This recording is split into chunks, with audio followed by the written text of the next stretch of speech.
এবং সেই আলোচনা চলছে।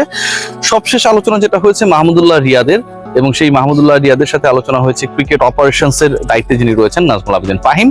মাহমুদুল্লাহ রিয়াদ কবে আসলে ওয়ানডে ক্রিকেটকে বিদায় জানাতে চান? ওয়ানডে ক্রিকেটকে মাহমুদুল্লাহ রিয়াদ বিদায় জানানো মানে হচ্ছে মাহমুদুল্লাহ রিয়াদ আলটিমেটলি একদম রিটায়ারমেন্টে চলে যাওয়া। মুশফিকুর রহিমকে নিয়ে আলোচনা হচ্ছিল, মুশফিকুর রহিমের ওয়ানডে অবসর নিয়ে অনেক ডিসকাশন হয়েছে, ফেসবুকে স্ট্যাটাস দিয়ে তিনি সেটি জানিয়েছেন। কিন্তু মুশফিকের সাথে মাহমুদুল্লাহর ডিফারেন্সের জায়গাটা হচ্ছে মুশফিক কিন্তু এখন পর্যন্ত ইন্টারন্যাশনালি রিটায়ার ক্রিকেটার না, কারণ তিনি টেস্ট ক্রিকেটে এখনো এভেলেবেল। সো মাহমুদুল্লাহ রিয়াদ তিনি যদি অবসর গ্রহণ করেন, অবসর যদি সুযোগ নেই, তিনি অবসরের সিদ্ধান্ত নিয়েছেন অলরেডি, বাংলাদেশ ক্রিকেট বোর্ড সেটা কনসিডারেশনে নিয়েছে। তিনি যখন অবসরে চলে যাবেন এরপর কিন্তু মাহমুদুল্লাহ রিয়াদের আর কোনো ইন্টারন্যাশনাল ক্যারিয়ার বলে থাকবে না, টেস্ট এবং টি-20তে তিনি বিদায় নিয়েছেন। সো ফ্রম দ্যাট কানেকশন বিসিবির সাথে রিয়াদের ডিসকাশনটা কি হলো, এটাই হচ্ছে আলোচনার মূল বিষয়। বাংলাদেশ ক্রিকেট বোর্ডের সাথে মাহমুদুল্লাহ রিয়াদের যে ডিসকাশন হয়েছে, যতটুকু বিভিন্ন সূত্রের মাধ্যমে আমরা জানতে পেরেছি, আনুষ্ঠানিকভাবে এই ব্যাপারে কোনো কিছু কেউ বলে নাই যে মাহমুদুল্লাহ মাঠ থেকে রিটায়ারমেন্টে যেতে চান।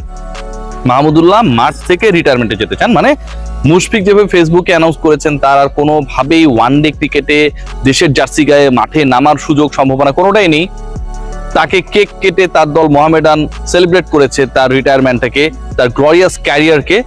মাহমুদুল্লাহর ক্ষেত্রে তেমনটা হচ্ছে না। মাহমুদুল্লাহ রিয়াদ মাঠ থেকেই ক্রিকেটকে চিরতরে বিদায় জানাতে চান, এবং সেই জানাতে চাওয়ার যে ইচ্ছা, মাঠ থেকেই অবসরে যাওয়ার যে ইচ্ছা, সেটা তিনি বাংলাদেশ ক্রিকেট বোর্ডের সাথে ক্লিয়ার করেছেন।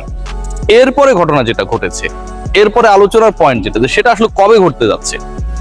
বাংলাদেশ দল ওয়ানডে খেলবে, হোমে অনেক লেট রয়েছে সেটা, এবং সেটা হচ্ছে মোটামুটি জুলাই অগাস্টের ওই দিকটায়। এখন মাহমুদুল্লাহ রিয়াদকে যদি মাঠ বলতে ঘরের মাঠ বোঝানো হয়, তাহলে মাহমুদুল্লাহ রিয়াদের জন্য বাংলাদেশ ক্রিকেট বোর্ডকে অন্তত আরো 6 মাস ওয়েট করা লাগবে যে মাহমুদুল্লাহকে আমরা ঘরের মাঠে খেলিয়ে বিদায় দেব। এখন এই 6 মাসের মধ্যে হোমের বাইরে অ্যাওয়েতে যে সিরিজগুলো রয়েছে সেগুলো থেকে মাহমুদুল্লাহ রিয়াদকে Bangladesh cricket board, BCB, selection panel, cricket operations, জাতীয় দলে এভেলেবেল রাখবে। এটা কিন্তু একটা বড় প্রশ্ন যে মাহমুদুল্লাহ রিয়াদকে যদি আমি হোম অফ ক্রিকেট থেকে, ঘরের মাঠ থেকে বিদায় দিতে চাই, তাহলে ইন বিটুইন এই যে সময়টা অ্যাওয়েতে যে খেলাগুলো হবে, ওয়ানডে ফরম্যাটে খেলাগুলো হবে, সেখানটায় মাহমুদুল্লাহকে আমরা এভেলেবেল রাখবো কি রাখবো না, নাম্বার 1 পয়েন্ট।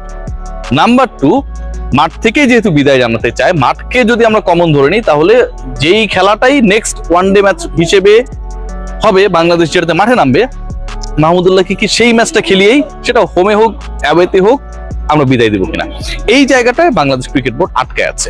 বাংলাদেশ ক্রিকেট বোর্ডের যে পরিকল্পনা, সেটা হচ্ছে মাহমুদুল্লাহ যেহেতু মাঠ থেকে বিদায় জানাতে চায়, তার সেই চাওয়াকে রেসপেক্ট করে মাহমুদুল্লাহকে মাঠ থেকেই বিদায় জানানো।